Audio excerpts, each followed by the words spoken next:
नमस्कार. NTV news यांचा दरवर्षीप्रमाणे 22वा वर्धापन दिवस यावर्षीसुद्धा साजरा होणार आहे.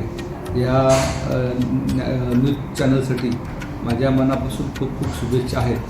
त्याचप्रमाणे ह्या न्यूज चॅनलचे रिपोर्टर गोवर्धन बिहाडे यांनासुद्धा महात्मा फुले सन्मान पुरस्कार यांनी सन्मानित केलेले आहे. त्यांनी आजपर्यंत केलेले चांगलं वार्तांकन, समाजकार्य यांनी वेळोवेळी दाखवलेली एक आरसा, समाजात एक चांगलं केलेली पत्रकारिता, तर याच्यामुळे त्यांना हा चांगला पुरस्कार मिळालेला आहे.